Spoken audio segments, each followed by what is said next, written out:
My own attendance is unfortunately rather lacking. Attendance in school, I come every day, come very early to school, never be late. I only miss school when I'm sick. Every once in a while, not too much. I try not to miss school because I try to take it serious. I come every day, even when I don't want to come. I'm usually here all the time. I try not to miss school. Very excellent because I only missed one day out of the whole school year so far.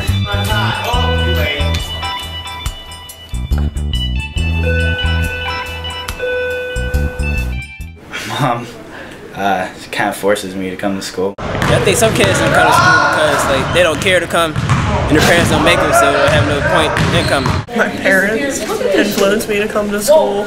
My mom, you know, she wakes me up super early to get ready for school.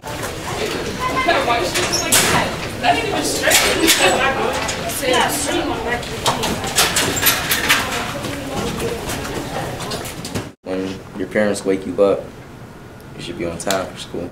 Sometimes I think it is affected by the parents because if it's the little ones, they don't get up in time. The parents have to get them up in time. There could be things on the school side that could be done better to encourage students to be in school. There are things that could be done on the home side. What factors play a role in student attendance? I would say that home life is probably the biggest one. Whether or not they actually want to come to school. The parents.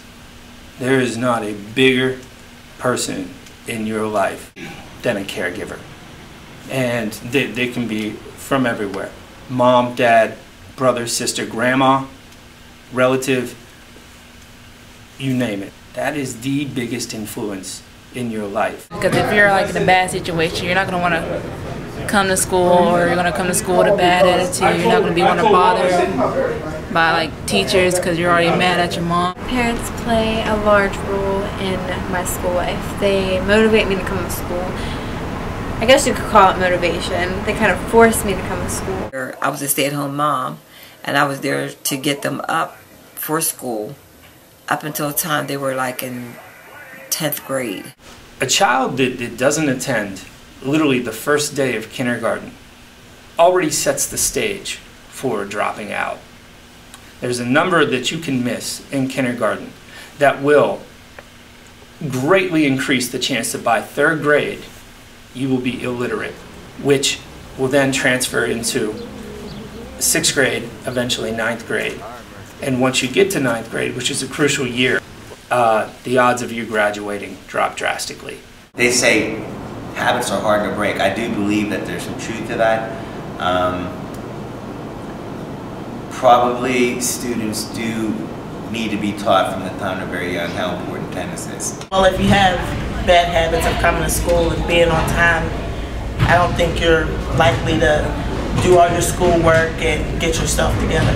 In my line of work, and since being a district judge for the past 4 years, I've noticed that there's truancy that's habitual starting at a very young age, and then there's incidents of truancy that happen when a child becomes more into the teenage years, where a child, especially in the Clairton School District where there's no bus system, meets up with his friends to walk to school. Sometimes they just decide, hey, we're not going to go to school today. Children don't want to be seen as like lame or not popular because they're coming to school in time trying to get their education. And you could tell the difference from when I was there to send them every day and then when I wasn't there when I went to work, because their attendance went down, their grades went down, and it was almost pretty much a struggle to get them to graduate.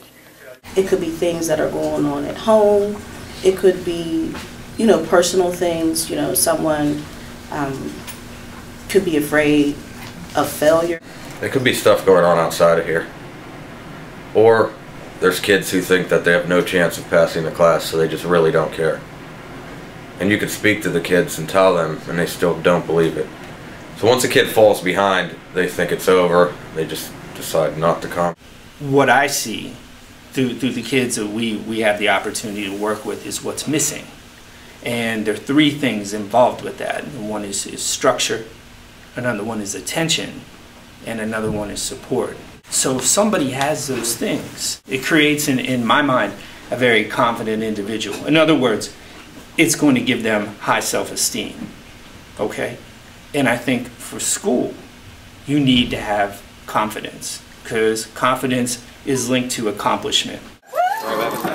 I mean, no, I can run the locker. Whoa, whoa, whoa, whoa. I need to go to the bathroom. It's an emergency. I just stopped by. Students who are applying to jobs oftentimes use my name as a reference. And so I get a lot of phone calls about, you know, what was your experience like with that student? And even if it was a positive relationship that I had with that student, a lot of times they ask about the student's attendance, and I can't lie. Right now I'm doing 3 English courses so that way at the same time so I can graduate on time because I've missed so much this year.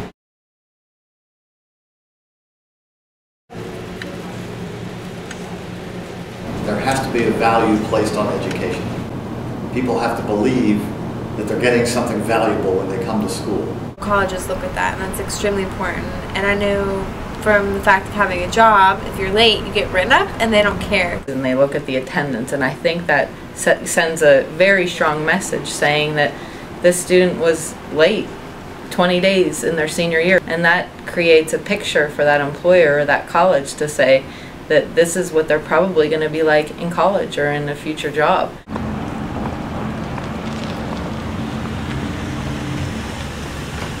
I would say that if you think that not coming to school is a good idea, you're probably wrong.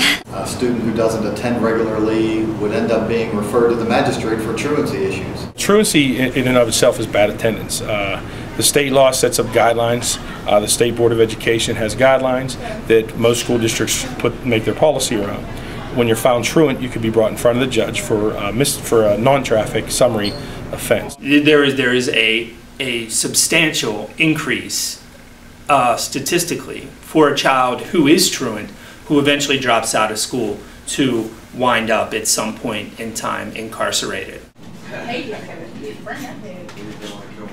Structure, attention, and support. And you have to look at it at all phases of their life. In their home, here at school, in the community, and with themselves. If they have it, they'll be here. If they don't have it, that's where the challenge begins. And it's up to us as a community to figure out where it's missing and how we can help put it back. I don't view truancy as we want to hurry up and find you. So the first time you come in front of me, you're going to get an opportunity to turn it around.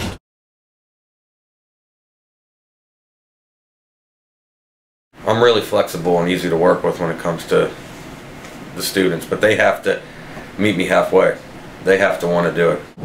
What we did was take a look at some of the students who were experiencing difficulty here in school in terms of discipline, attendance, grades. And we also found out which students were being successful. And we talked to those students to try to find out what it was they were doing to be successful, or who was helping them be successful. And so sometimes we were able to pair students up that were having problems, the successful student, the student was facing some challenges, or just instead of trying to play matchmaker, just figure out, okay, here are some strategies this kid has, how can we share them with another student? I messed around a lot in high school, got into some trouble, and barely graduated. And then I went to college and had to relearn a lot of stuff. So I just hope that they see their future and that there is one person, whether it's a peer, a family member, that will help them. One teacher there who helped me actually pass that 9 weeks, so I was able to go to a different school and graduate. I do think role models play a big factor in attendance. If most people who don't have role models, they don't have no one to look up to, so they just keep moving on a track that isn't going so well. If they do have a role model, maybe they would stay on track and do the things they're supposed to do.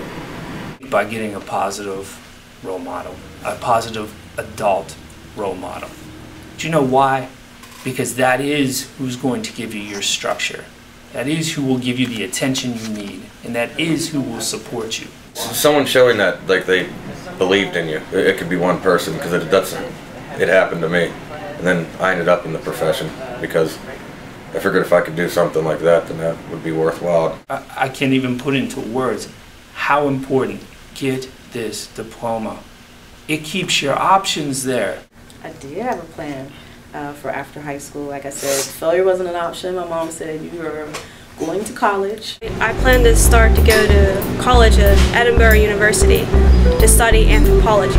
And have scholarship for academics, maybe. I'm gonna get my RN. I'm going to college for nursing. I'm going to get my RN. I'm going to study dentistry. Plan to be an attorney, a defense attorney. I'm planning on studying engineering. I'm saying, like, it should motivate you to be successful. Who wants to be a loser?